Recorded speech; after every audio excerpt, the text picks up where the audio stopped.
Mahalagang bagay ito. Kung ano man ang mangyari sa investigasyon ng expose ni Paeng Policarpio is a reflection on my administration.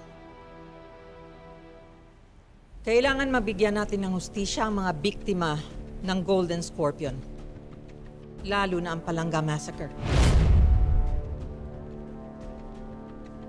Kailangan nating matukoy ang leader at mga miyembro nito. Nababahala ako sa isang general.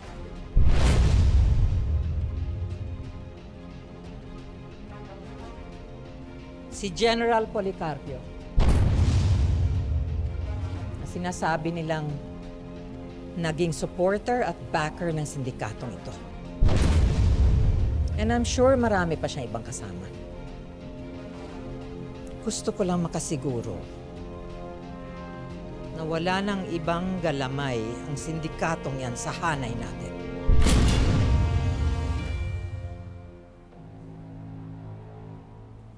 Nasa akin ba ang katapatan ninyo?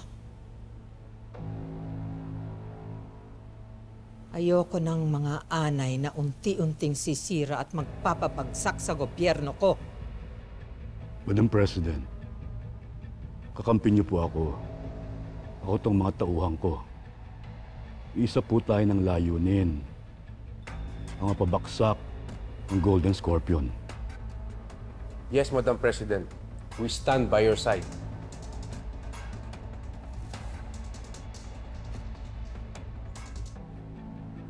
And you, Senator William?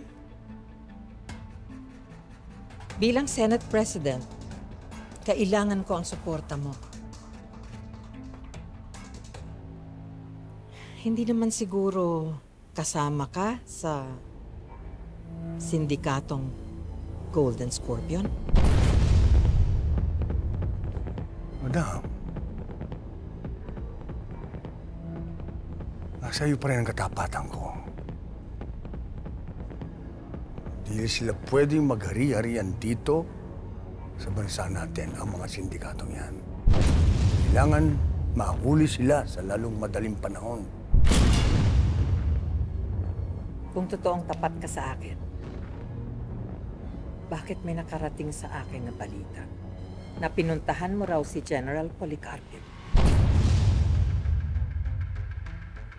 Magkasabwat ba kayo? Kakampi ba kita? O kaaway?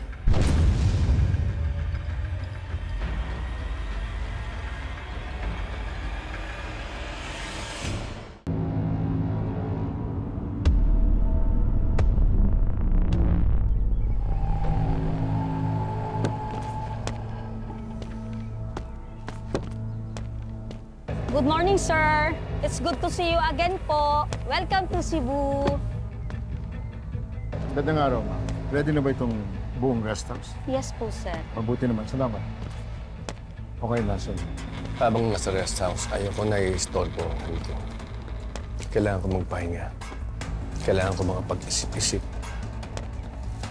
Masyado nang malaki ang problema natin. Maliwanag sa inyo.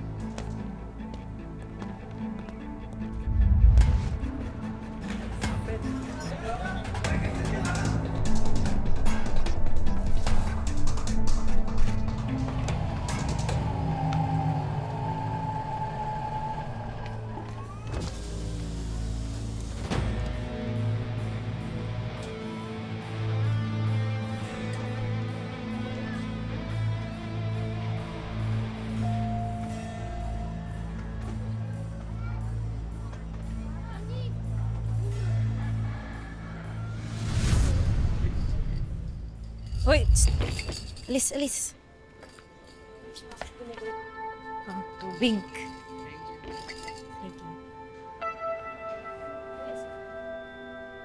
Sir, tubig? Puno pa. Ay. Tapos na kayo, sir? Tapos na ako. Ano yung mga kinuha niya, sir? Makinuha ko 3 lumpia. 3 lumpia. Isang fried chicken. Fried chicken. 2 tokwa. Tokwa, Isang puso, isang puso. tsaka 3 siomay.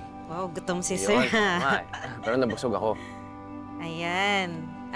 45 lang, sir. 5. Yan. Salamat. Yung sukli. Sa'yo na. Pag sure, sir. Sa akin na nga, seryoso. Ano naman, sarap eh. Hoy, sir, balik ulit kayo dito, Bukas na bukas, nandito ako ulit. Promise yan, Sige, promise. Salamat talaga.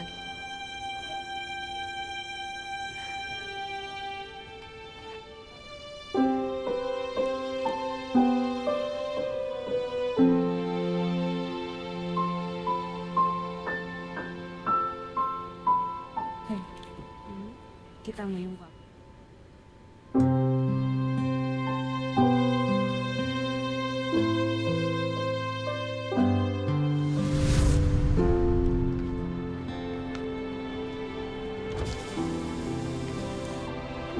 Naalala ko yung mga kwento mo dito sa lugar na to dati, senyor. Dito munang nakilala si Alma, di po ba? Tara na. Kaya na lang.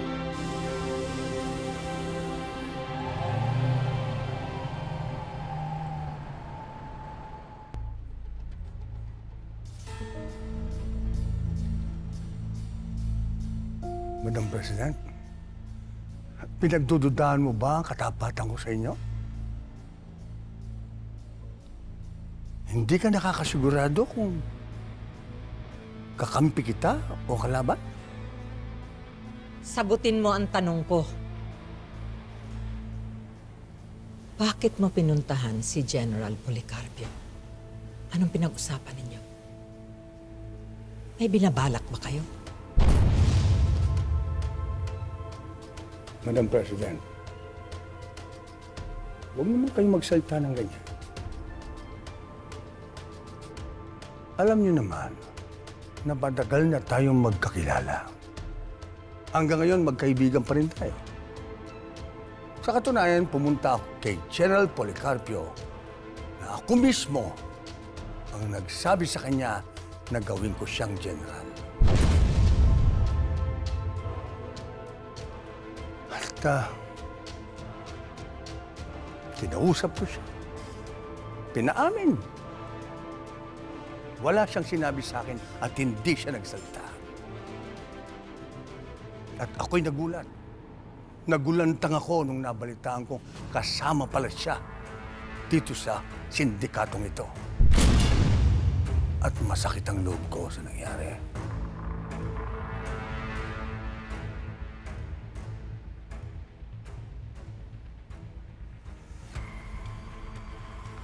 Ayoko lang baliwalain ang mga balita. Ayoko na may traidor dito sa administrasyon ko. Sana naintindihan yung lahat kung saan ako nanggagaling.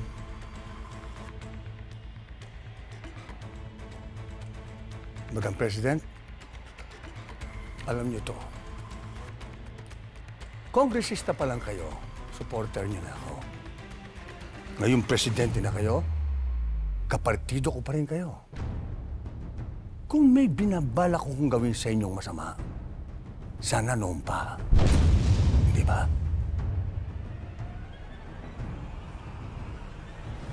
Nag-iingat lang ako.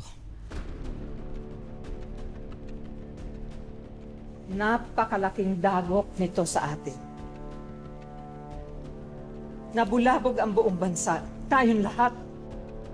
Na all this time pala, merong isang malaking sindikato dito sa Pilipinas. Gusto ko lang makasiguro na walang ahas sa hanay natin.